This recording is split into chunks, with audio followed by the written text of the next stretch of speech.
Welcome to বন্ধুদ academy. আজ আমি তোমাদের যে টপিকটা নিয়ে আলোচনা করব সেটা হলো বৃত্ত।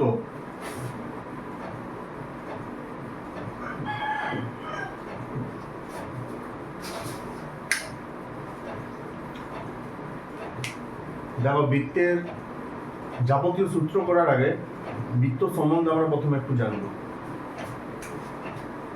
একটা নির্দিষ্ট বিন্দু, সেই বিন্দু থেকে একটা নির্দিষ্ট দূরত্ব বজায় রেখে যদি আমি একটা পথ তৈরি করি, ধরো এই হলো একটা পথ,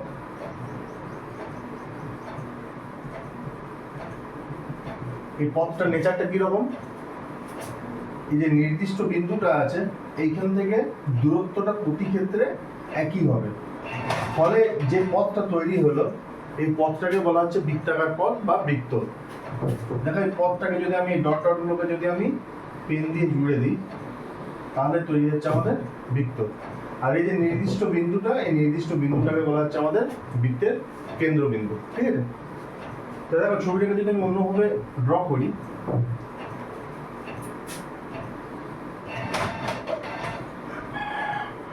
এটা একটা বৃত্ত, এই বৃত্তের মধ্যে নির্দিষ্ট বিন্দুটাকে আমি কেন্দ্রবিন্দু বলি। তো দেখো, এখানে ভিতরে যথেষ্ট অনেকগুলো বিন্দু অঙ্কন করা যাবে, এইখানে এইখানে এইখানে এইখানে যেখানে তুমি বিন্দু অঙ্কন করো কোনো প্রবলেম নেই, কিন্তু ভিতরে একটা নির্দিষ্ট বিন্দুই থাকবে যেখান থেকে প্রত্যেকটা দেওয়ালের দূরত্ব একই হবে। এখান থেকে এই দূরত্ব যা হবে, এখান থেকে এই দূরত্ব তাই হবে, এখান থেকে এই দূরত্ব তাই হবে, এখান থেকে এই দূরত্ব তাই হবে। তখনই আমি ওই নির্দিষ্ট বিন্দুটাকে বলবো বৃত্তের কেন্দ্রবিন্দু। তাহলে এটাকে বলা হচ্ছে কি, যদি আমি নাম দিয়ে ও, তাহলে ও কে আমরা বলবো বৃত্তের কেন্দ্র। আর এই কেন্দ্রবিন্দু থেকে বৃত্তের যে দেওয়ালটা আছে, দেওয়াল মিন্স ব্লু রঙের যে দাগটা আমি দিয়েছি, এটাকে বলা হচ্ছে বৃত্তের দেওয়াল। তাহলে এই বৃত্তের প্রতিটা দেওয়ালের উপর যদি আমি যে কোনো জায়গায় একটা বিন্দু ড্র করি, যে কোনো জায়গায় যদি একটা বিন্দু নিই, তাহলে ওই কেন্দ্রবিন্দু থেকে ওই যে দূরত্বটা প্রতি ক্ষেত্রে একই হয়, এই দূরত্বটাকে বলা হচ্ছে বৃত্তের ব্যাসার্ধ। যদি আমি এর নাম দিই ও এ, তাহলে ও এ সমান হয়ে যাচ্ছে বৃত্তটার ব্যাসার্ধ। তাহলে ব্যাসার্ধের নেচার কিরকম? বৃত্তের কেন্দ্রবিন্দু থেকে বৃত্তের যে দেওয়াল বা পরিসীমা বা পরিধি, সেই দূরত্বটা সবসময় একই হবে, এটাকে বলছি আমরা বৃত্তের ব্যাসার্ধ। আচ্ছা, বৃত্তের এই যে ব্লু রঙের যে দাগটা দিয়েছি আমি, এটা হচ্ছে ওর সীমারেখা। সীমারেখা মিন্স বৃত্তটার কি হচ্ছে, ওটা বৃত্তকার ওটা হয়ে যাচ্ছে পরিসীমা। পরিসীমাটাকে আমরা বৃত্তর ক্ষেত্রে বলি পরিধি। যদি ওটা আয়তক্ষেত্র বা বর্গক্ষেত্র বা সামান্তরিক হতো, তখন আমরা সেটাকে বলতাম পরিসীমা। বৃত্তর ক্ষেত্রে পরিসীমাটারই নাম দেওয়া হয় পরিধি, আলাদা কিছু নয়। ঠিক আছে? তাহলে এই পরিধির উপর যদি আমি দুটো বিন্দু নিই, এই বিন্দু দুটোর মধ্যবর্তী যে দূরত্ব, এই দূরত্বটাকে বলা হয় বৃত্তের জ্যা। যদি আমি নাম দিই সিডি, তাহলে সিডি হয়ে যাবে বৃত্তটির জ্যা। ঠিক আছে?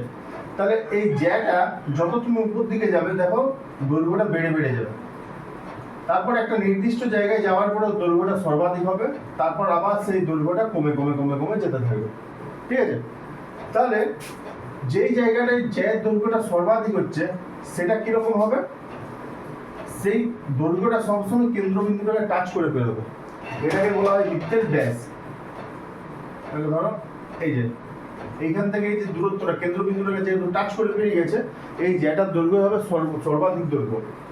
যদি এর নাম দিই বি, তাহলে এ বি হয়ে যাচ্ছে বৃত্তটার ব্যাস। ঠিক আছে? এ বি যদি বৃত্তের ব্যাস হয়, দেখো ও থেকে এ এর যা দূরত্ব, ও থেকে বি এর তাই দূরত্ব। তাহলে আমি এক কথা বলতে পারি বৃত্তের ব্যাসের অর্ধেক হচ্ছে বৃত্তের ব্যাসার্ধ, অথবা অন্য দিক থেকে আমি বলতে পারি বৃত্তের ব্যাসার্ধের দ্বিগুণ হচ্ছে বৃত্তের ব্যাস। তাহলে ব্যাস সমান 2 গুণিত ব্যাসার্ধ। ঠিক আছে?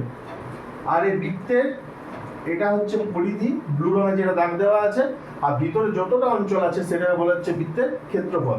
তাহলে বৃত্তের পরিধির সূত্র কি হয়? পরিধি সমান হয় 2 পাই r, যেখানে r সমান হয়ে যাচ্ছে বৃত্তের ব্যাসার্ধ। ব্যাসার্ধটাকে স্মল r দিয়ে আমরা প্রকাশ করি, তাহলে ব্যাসটা হয়ে যাবে স্মল 2 ইনটু r। তাহলে বৃত্তের পরিধি হয়ে গেল 2 পাই আর, যেখানে পায়ের মান হয় 22/7, অ্যাপ্রক্সিমেটের ভ্যালুটা হয় 3.14। ঠিক আছে, আর বৃত্তের ক্ষেত্রফল হয়ে যায় পাই আর স্কোয়ার। এটা মনে রাখতে হবে ফর্মুলাগুলো।